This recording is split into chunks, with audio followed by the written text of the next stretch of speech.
Chaque jour, j'apprenais quelque chose sur la planète, sur le départ, sur le voyage. Ça venait tout doucement au hasard des réflexions. C'est ainsi que le 3e jour, je connus le drame des baobabs. Cette fois-ci encore, ce fut grâce au mouton, car brusquement le petit prince m'interrogeait, compris d'un doute grave. C'est bien vrai, n'est-ce pas, que les moutons mangent les arbustes? Oui, c'est vrai. Ah, je suis content. Je ne comprends pas pourquoi il était si important que les moutons mangeassent les arbustes. Mais le petit prince ajouta, par conséquent, ils mangent aussi les baobabs. Je fis remarquer au petit prince que les baobabs ne sont pas des arbustes, mais des arbres grands comme des églises, et que si même il emportait avec lui tout un troupeau d'éléphants, ce troupeau ne viendrait pas à bout d'un seul baobab. L'idée du troupeau d'éléphants fit rire le petit prince. Il faudrait les mettre les uns sur les autres. Mais il remarqua avec sagesse. Les baobabs, avant de grandir, ça commence par être petit. C'est exact.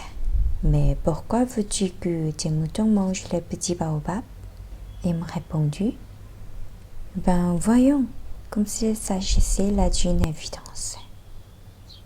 Et il me fallut un grand effort d'intelligence pour comprendre à moi seul ce problème. Et en fait, sur la planète du petit prince, il y avait, comme sur toutes les planètes, de bonnes herbes et de mauvaises herbes. Par conséquent, de bonnes graines de bonnes herbes et de mauvaises graines de mauvaises herbes. Mais les graines sont invisibles. Elles dorment dans le secret de la terre jusqu'à ce qu'elles prennent fantaisie à l'une d'elles de se réveiller.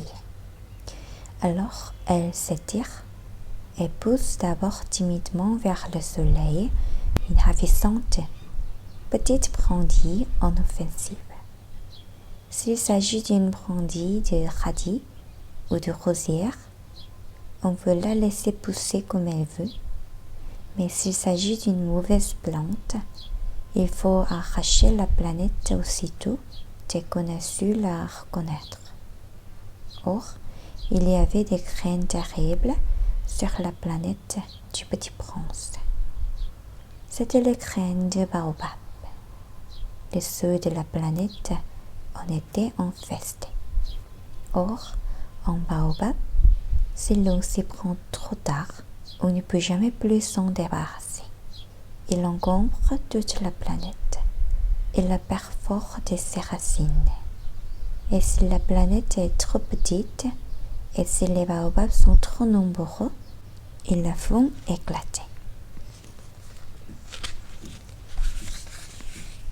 C'est une question de discipline, me disait plus tard le petit prince. Quand on a terminé sa toilette du matin, il faut faire soigneusement la toilette de la planète.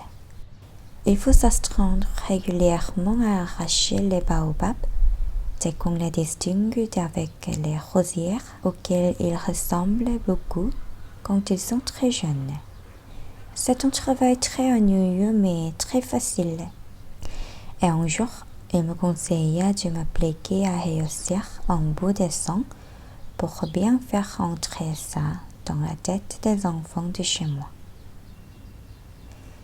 Si voyagez un jour, me disait-il, ça pourra leur servir. Il a quelquefois son inconvénient de remettre à plus tard son travail. Mais, s'il s'agit des baobabs, c'est toujours une catastrophe. J'ai connu une planète habitée par un paresseux. Il avait négligé 3 arbustes. Et, sur les indications du petit prince, j'ai dessiné cette planète-là. Je n'aime guère prendre le ton d'un moraliste. Mais le danger des baobabs est si peu connu et les risques courus par celui qui s'égarerait dans un astéroïde sont si considérables que, pour une fois, je fais exception à ma réserve. Je dis, enfants, faites attention aux baobabs. C'est pour avertir mes amis d'un danger qui frôlait depuis longtemps, comme moi-même, sans le connaître, que j'ai tant travaillé ce dessin-là. La leçon que je donnais en valait la peine. Vous vous demanderez peut-être pourquoi n'y a-t-il pas, dans ce livre, d'autres dessins aussi grandioses que le dessin des baobabs? La réponse est bien simple. J'ai essayé, mais je n'ai pas pu réussir. Quand j'ai dessiné les baobabs, j'ai été animée par le sentiment de l'urgence. Ah, petit prince, j'ai compris peu à peu en cette petite vie mélancolique. Tu n'avais eu longtemps pour distraction que la douceur des couchers de soleil. J'ai appris ces détails nouveaux le 4e jour au matin, quand tu m'as dit « J'aime bien les couchers de soleil. Allons voir un coucher de soleil. Mais il faut attendre. » Attendre quoi? Attendre que le soleil se couche. Tu as eu l'air très surpris d'abord, et puis tu as ri de toi-même. Et tu m'as dit « Je me crois toujours chez moi. » Quand il est midi aux États-Unis, le soleil, tout le monde le sait, se couche sur la France. Il suffirait de pouvoir aller en France en 1 minute pour assister au coucher du soleil. Malheureusement, la France est bien trop éloignée. Mais sur ta si petite planète, il te suffisait de tirer ta chaise de quelque part. Et tu y regardais le crépuscule chaque fois que tu les désirais. Un jour, j'ai vu le soleil se coucher 44 fois.